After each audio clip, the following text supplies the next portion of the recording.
नमस्कार दोस्तों, एक बार फिर हम आप लोगों के सामने उपस्थित हुए हैं। आपके अपने इस YouTube चैनल हिंदी मस्ती प्रधान सर पर स्वागत है। देखिए दोस्तों, जो है कि इस समय हम लोग प्रैक्टिस सेट कर रहे हैं और प्रैक्टिस सेट में हर जगह से प्रश्न लिया गया है।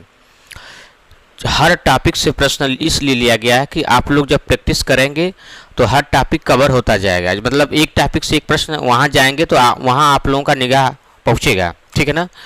तो वहाँ भी आप लोग उस प्रश्न को देखेंगे, उसको खोजेंगे अगर प्रश्न में कोई दिक्कत होगा तो इसलिए हर टॉपिक से हर जगह से प्रश्न लिया गया है, ठीक है ना। तो आज भी हम लोग प्रैक्टिस से करेंगे, ठीक है।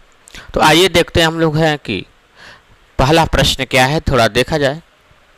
इसमें पहला प्रश्न क्या है, देखिए दोस्तों, पहला प्रश्न यही है कि अल्प विराम का चिन्ह है। प्रश्न पूछा गया है कि अल्प विराम की बात कर रहा है, अल्प विराम का चिन्ह है, ठीक है ना, चिन्ह की बात कर रहा है। यहाँ से दोस्तों देखिएगा, थोड़ा सा ये चिन्ह थोड़ा सा गलती लिखा गया है। वर्तनी शुद्धि में चिन्ह जो है इस तरह नहीं लिखा जाता है। थोड़ा सा एक चीज़ और मिल गया आप लोगों को, वर्तनी शुद्धि भी मिल गया। चिन्ह देखिएगा ऐसे लिखा जाता है, कैसे, ऐसे चिन्ह, ये शुद्ध है, ठीक है ना, ये शुद्ध है।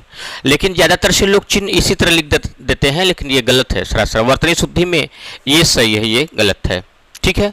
तो आप लोग चिन्ह कभी भी लिखिएगा तो इस तरह लिखिएगा, ये वर्तनी शुद्धि में सही है, ठीक है। तो प्रश्न क्या, थोड़ा सा इस पर देखते हैं। अल्प विराम का चिन्ह है ना, अल्प विराम की बात कर रहा है। देखिए ये जो है ये अर्ध विराम है, क्या है, अर्ध विराम है। और ये अल्प विराम है, ये पूर्ण विराम है, ठीक। और ये विस्मयादि है, विस्मयाद चिन्ह है, ठीक है दोस्तों। तो इसमें देखिए कि अल्प विराम पूछा प्रश्न पूछा है कि अल्प विराम बताइए, अल्प विराम का चिन्ह है। ये तो अर्ध हो गया, यही अल्प विराम है। ऑप्शन संख्या बी सही इसका, ठीक है ना, ऑप्शन संख्या बी सही है। ये पूर्ण विराम है, ये विस्मयादि है, और ये अर्ध है, और बी जो है यही अल्प विराम है, ठीक है ना। देखिए एक ऐसे बिंदु रहेगा, फिर इसके बाद रहेगा, तो देखिए अर्ध विराम हो जाता है, ये अर्ध विराम है। लेकिन केवल इस तरह रहता है, इस तरह, ये अल्प विराम है, ठीक है ना। तो इसका ऑप्शन संख्या बी सही है। चलिए अगला प्रश्न देखते हैं दोस्तों। प्रश्न संख्या 2, निम्न में अघोष वर्ण कौन सा है। अघोष, देखिएगा अघोष का मतलब होता है अमिश नहीं। अमिश क्या होता है, नहीं। घोष मिस गर्जन, गर्जन न उत्पन्न हो, मुख में स्वतंत्रियों में गर्जन न उत्पन्न हो उसे अघोष कहते हैं। जिसमें गर्जन उत्पन्न हो उसे सघोष या घोष कहते हैं। तो अघोष में देखिएगा, अघोष में हर वर्ग का पहला दूसरा वर्ण आता है। अब बाकी सब सघोष,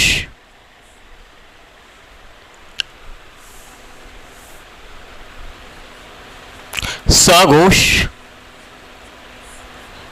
या घोष होता है। सघोष भी वही है, घोष भी वही है, ठीक है ना। तो हर वर्ग का पहला दूसरा वर्ण क्या है, अघोष है। हर वर्ग का पहला और दूसरा वर्ण क्या है, अघोष है। देखिए इसमें पहला और दूसरा वर्ण आया है कि नहीं। प हर वर्ग का पहला ही वर्ण है, ये ठीक है। घ क ख ग घ चौथा वर्ण ये नहीं है। ब प फ ब तीसरा वर्ण ये भी नहीं है। क ख ग ये भी तीसरा वर्ण है। तो निम्न में अघोष वर्ण की बात कर रहा है, तो अघोष ऑप्शन संख्या ए सही है, यही प, ठीक है ना। चलिए अगला प्रश्न देखते हैं दोस्तों। प्रश्न संख्या 3, निम्न में महाप्राण व्यंजन कौन सा है? महाप्राण की बात कर रहा है। महाप्राण, प्राण के आधार पर दो भेद हैं। एक होता है अल्प प्राण, अल्प प्राण, और एक होता है महाप्राण। क्या होता है? महाप्राण। अल्प का अर्थ होता है थोड़ा। क्या होता है? थोड़ा। प्राण का मतलब यहां वायु लेंगे। महा का मतलब ज्यादा होता है। प्राण का अर्थ होता है यहां वायु से लेते हम लोग। ठीक। अब देखिए, बस इतना जान जाइए, उसके बाद वर्णों को उच्चारण कीजिए, पता चल जाएगा कि किसमें कम वायु निकल रहा है, किसमें ज्यादा वायु निकल रहा है, और तुरंत बता देंगे आप लोग। देखिए, त बोलते हैं तो त में कम वायु निकलता है, लेकिन थ जब बोलेंगे तो ज्यादा वायु निकलता है। अल्प प्राण में हर वर्ग का पहला, तीसरा और पांचवा वर्ण अल्प प्राण होता है, दूसरा और चौथा महाप्राण होता है। तो त अल्प प्राण है। फिर द देखिए, त थ द, इसमें भी कम हो गया। त में ज्यादा निकल रहा है, त में कम निकल रहा है, थ में ज्यादा निकल रहा है, फिर द में कम, फिर ध में ज्यादा, फिर न में कम ना। और ध, त, थ, द, ध, ये देखिएगा, आप हाथ का पंजा ले लीजिएगा। त थ द ध बोलेंगे तो ज्यादा आवाज निकलता है। ये महाप्राण की बात ही कर रहा है, महाप्राण व्यंजन ही पूछ रहा है। कौन सा है? ये है प फ ब भ म, लास्ट वाला वर्ण है, पांचवा वर्ण है, ये भी नहीं है। तो अल्प प्राण में कम वायु निकलता है, तो महाप्राण की बात कर रहा है। निम्न में महाप्राण व्यंजन कौन सा है? महाप्राण पूछ रहा है, तो महाप्राण व्यंजन आपसे संख्या सी ध है। कौन है? ध है। ठीक है ना। चलिए अगला प्रश्न देखते हैं दोस्तों। प्रश्न संख्या 4। सुबरन को खोजत फिरत कवि व्यभिचारी चोर। पूछा है इसमें कौन सा अलंकार है? अलंकार पूछा है। सुबरन को खोजत फिरत, देखिए इसमें सुबरन का अर्थ अलग अलग है, कवि के अर्थ में अलग है, और व्यभिचारी के अर्थ में अलग है, और चोर के अर्थ में अलग है। सब में अलग अलग अर्थ है। ठीक है दोस्तों, सब में अलग अलग अर्थ है। तो सुबरन को खोजत फिरत कवि व्यभिचारी चोर, सुबरन को सुंदर वन को, यहाँ सुबरन का अर्थ है कवि के अर्थ में सुंदर वन। ठीक है ना, सुंदर वन, सुंदर अक्षर। जब कवि कोई भी काव्य की रचना करता है तो सुंदर सुंदर वन खोजता रहता है ना, सुंदर सुंदर वन उसमें रखना चाहता है, अच्छा वन की खोज करता है। तो यहाँ कवि के अर्थ में वर्ण हो गया। क्या? वर्ण। और व्यभिचारी के अर्थ में सुवर्ण का अर्थ होता है सुंदर स्त्री। ठीक है ना। और ये व्यभिचारी पुरुष हमेशा सुंदर रूप वाली स्त्री,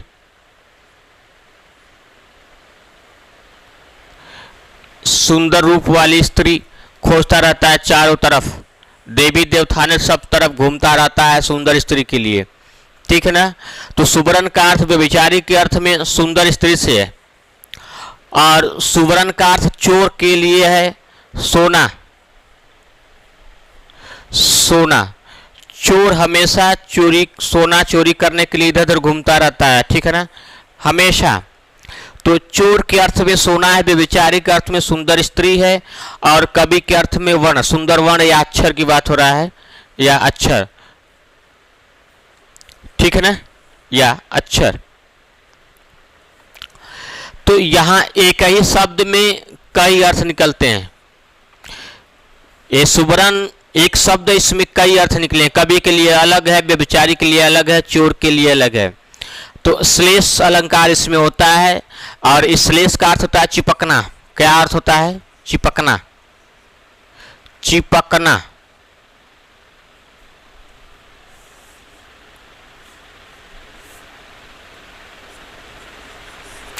चिपकना। अर्थात चिपका हुआ है ना, चिपकना अर्थात चिपका हुआ है। एक ही शब्द में ये शब्द रहेगा, इसमें कई अर्थ चिपके रहेंगे, इससे कई अर्थ रहेंगे, तो वहां श्लेष अलंकार होता है। तो इसमें जो है श्लेष अलंकार होगा, ठीक है ना। 4 का ऑप्शन ए सही है, श्लेष अलंकार, ठीक है। चलिए अगला प्रश्न देखते हैं हम लोग हैं, प्रश्न संख्या 5। कौन सा अयाद संधि का उदाहरण है? अयाद संधि की बात कर रहा है। देखिए अयाद संधि से पूछा गया है, ए बचवा ये सूत्र है। अयाद संधि में देखिए ये नियम है, ये सूत्र भी है, ये तरीका भी पहचानने का है। आय की मात्रा है एकाएक 1 + 1, तो ये वृद्धि संधि होगा। महेंद्र में महा प्लस इंद्र और महेंद्र, ये वृद्धि संधि है। और ये गुण संधि है, और ये व्यंजन है, व्यंजन।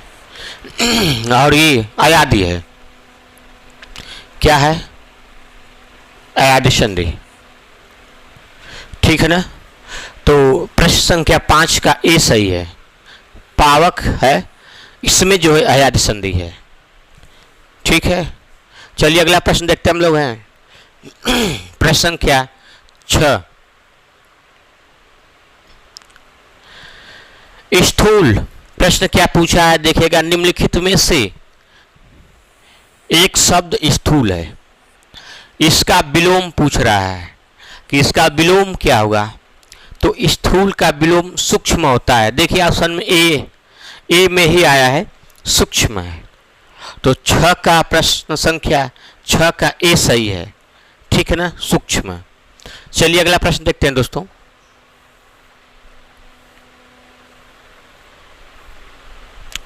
प्रश्न संख्या 7। जहां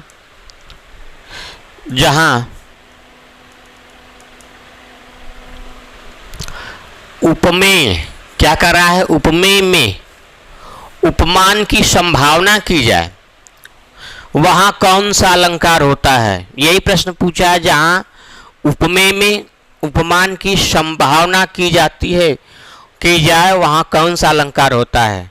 संभावना किया जाएगा। मानो मुख मान लीजिए चंद्र है, मुख मानो चंद्र है, देखिएगा मुख मानो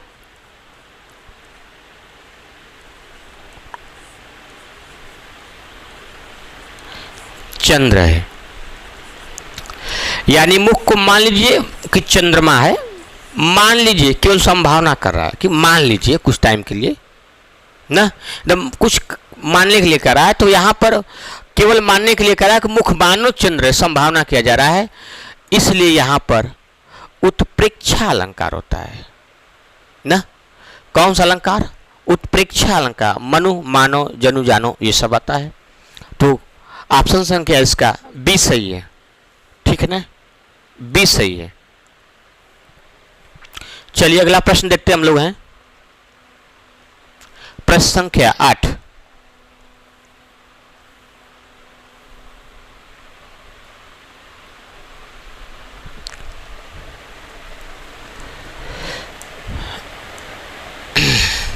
देखिए पूछा है चौपाई छंद प्रत्येक क्षण में कितनी मात्राएं होती हैं? इसमें मात्राएं बताना है। क्या बताना है? मात्राएं। और किसमें? चौपाई छंद में। चौपाई के चारों चरणों में समान मात्राएं होती हैं। ये 4 चरण हो गए, ये पहला, दूसरा, तीसरा और ये चौथा। तो चौपाई छंद के प्रत्येक चरण में 16 मात्राएं होती हैं, 16, 16, 16 और 16। तो 16 मात्राएं कहाँ पर है? यहाँ सी, ऑप्शन संख्या सी है, 8 का सी सही है, ठीक है ना। चौपाई में 16 मात्राएं होती हैं, चौपाई छंद में। चलिए, लेकिन देखिएगा दोस्तों, यहाँ लोग भ्रम उत्पन्न हो जाते हैं, भ्रम में पड़ जाते हैं कि चौपाई में अगर पूछ दिया जाए तो चौपाई तो लगभग लोग पढ़ लेते हैं कि नहीं, इसमें 16 मात्राएं होती हैं। अगर आपसे पूछ दे कि चौपाई में कितनी मात्राएं होती हैं, किसमें? चौपाई में। यह प्रश्न यूपीएसआई का प्रश्न है, आया प्रश्न है कि चौपाई में कितनी मात्राएं होती हैं। तो देखिएगा चौपाई में 15-15 मात्राएं होती हैं। कितनी? 15-15 मात्राएं होती हैं। इसमें चौपाई का ये है, ऑप्शन ए है 15-15 मात्राएं। लेकिन आपसे यहाँ पूछा गया प्रश्न चौपाई की बात कर रहा है, तो चौपाई में 16-16 मात्राएं होती हैं। कितनी? 16-16 मात्राएं। ऑप्शन सी सही है। ठीक है, चलिए ठीक है, अगला प्रश्न देखते हैं। प्रश्न संख्या 9। हमें क्या कर रहा है? हमें यथाशक्ति दान करना चाहिए। रेखांकित शब्द में समास को पहचानिए। रेखांकित शब्द है, इसमें समास पूछा गया। यथाशक्ति, शक्ति के अनुसार। यथा ये अव्यय है, यथा अव्यय है, और इसमें अव्ययी भाव समास होगा। ऑप्शन संख्या ए सही है। 9 का ऑप्शन संख्या ए सही है। चलिए अगला प्रश्न देखते हैं दोस्तों। प्रश्न संख्या 10। निम्नलिखित शब्दों में से कौन सा शब्द सदैव बहुवचन में प्रयोग होता है? सदैव किस में प्रयोग होता है? बहुवचन में। तो इसमें ऑप्शन ए लड़का, बी प्राण, सी घोड़ी, डी चिड़िया। तो इसमें प्राण है जो कि सदैव बहुवचन में हमेशा प्रयोग किया जाता है। ठीक है ना, प्राण है। तो ऑप्शन संख्या बी सही है। चलिए अगला प्रश्न देखते हैं दोस्तों। प्रश्न संख्या 11। के लिए किस कारक पर सर्ग है? अर्थात जो के लिए कारक चिन्ह है किसका है? संप्रदान, अपादान, करण, अधिकरण। संप्रदान का के लिए है,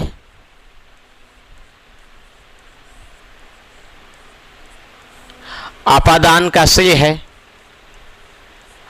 और अलग होने के लिए है। ठीक, करण का भी से है और द्वारा भी है।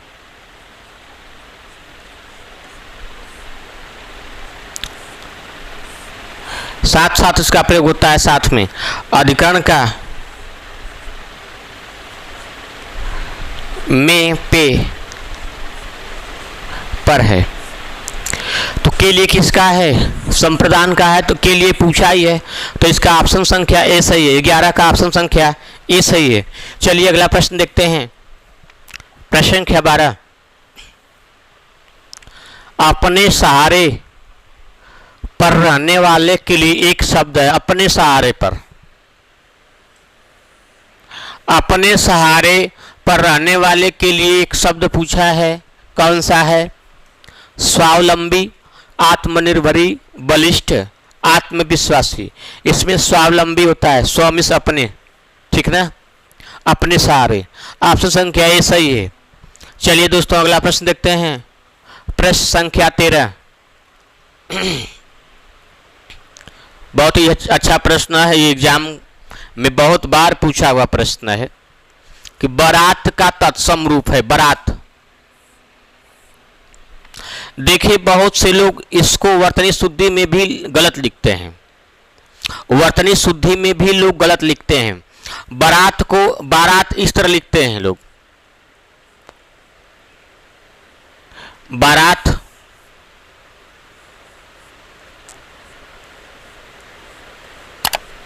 बारात इस तरह लोग लिखते हैं, और एक बारात ऐसे है।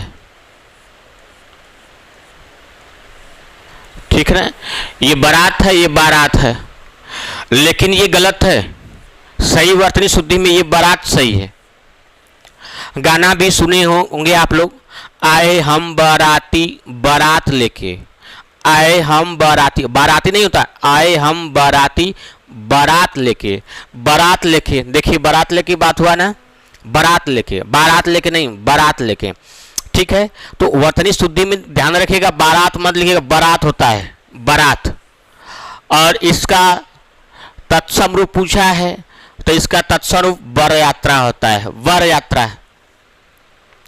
जैसे कि बाराती लोग जब जाते हैं बारात लेकर के, तो पीछे बारात जाती है तो ज़्यादा लोग संख्या में, तो उसे बारात कहा जाता है। तो वर मिस होता है दूल्हा, क्या होता है दूल्हा, और यात्रा मिस यात्रा, दूल्हे के साथ जो यात्रा जाती है उसे ही तो बारात कहते हैं ना। तो इसका बारात का तत्सम रूप पूछा है प्रश्न, तो बारात का तत्सम रूप होता है वर यात्रा। दूल्हे के साथ जो यात्रा जाती है उसे वर यात्रा बारात कहते हैं। ठीक है, तो इसका ऑप्शन संख्या डी सही है। चलिए दोस्तों अगला प्रश्न देखते हैं, प्रश्न संख्या 14। हल्दी घाटी बहुत ही इंपॉर्टेंट प्रश्न है, ये साहित्य से प्रश्न है। हल्दी घाटी के रचनाकार हैं। हल्दी घाटी इसमें श्याम नारायण पांडे का है। किसका है? श्याम नारायण पांडे। ऑप्शन संख्या ये सही है, श्याम नारायण पांडे का हल्दी घाटी है। बहुत ही अच्छा प्रश्न है ये ना, इसको बहुत बढ़िया से नोट करिएगा इसको। हल्दी घाटी के रचनाकार कौन है? श्याम नारायण पांडे हैं। ठीक है ना। चलिए अगला प्रश्न देखते हैं दोस्तों, प्रश्न संख्या 15। रौद्र रस का स्थायी भाव। यहाँ से प्रश्न एक तो पक्का पूछता है, हर एग्जाम में कोई भी एग्जाम हो इसमें पूछा जाता है। अस्थाई भाव ही ज़्यादातर से पूछ लिया जाता है, ठीक है ना, और लोग गलतियाँ बहुत ज़्यादा करते हैं। तो देखिएगा यहाँ रौद्र रस का स्थायी भाव पूछा है, तो भय का देखिए, ये भय भयानक का स्थायी भाव है।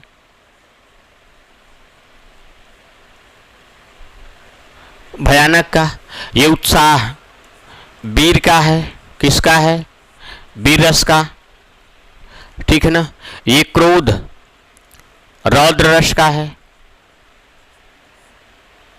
और ये विस्मय अद्भुत रस का है। अद्भुत, ठीक है ना। तो देखिए इसमें पूछा क्या प्रश्न है, रौद्र रस की बात कर रहा है। रौद्र, तो रौद्र रस का अस्थाई भाव पूछा है, तो अस्थाई भाव क्या है? क्रोध। ऑप्शन संख्या सी सही इसका है। 15 का ऑप्शन संख्या सी है। चलिए दोस्तों अगला प्रश्न देखते हैं हम लोग 16। प्रश्न संख्या 16। खान पान में कौन सा समास है? खान पान, खाना और पीना ना, खाना और पीना। और ज़्यादातर से देखिए ये पहचान में भी आया, योजक चिन्ह ज़्यादातर से आता है पहचान में। ठीक है ना, तुरंत बता देंगे द्वंद्व समास। तो खाना और पीना इसमें द्वंद्व समास होता है। कौन समास? द्वंद्व समास। ऑप्शन संख्या डी सही इसका है। चलिए अगला प्रश्न देखते हैं दोस्तों, प्रश्न संख्या 17। हिंदी साहित्य की लब्ध प्रतिष्ठित कृति कामायनी के रचनाकार कौन है? कामायनी बहुत ही चर्चित है रचना ये कामायनी, और ये कामायनी जयशंकर प्रसाद की है। जयशंकर प्रसाद की है। ऑप्शन संख्या सी इसका सही है। और इस कामायनी में अगर आपसे प्रश्न पूछे सर्ग कितने हैं, कामायनी में कितने सर्ग हैं, तो कामायनी में कुल 15 सर्ग हैं। कितने सर्ग हैं? 15 सर्ग हैं। अगर सर से आपसे संख्या पूछे सर्ग से, तो कामायनी में कुल 15 सर्ग हैं। बहुत ही इंपॉर्टेंट प्रश्न है। कामायनी के रचनाकार जयशंकर प्रसाद हैं, और इसमें सर्ग की संख्या पूछे तो सर्ग जो है 15 हैं।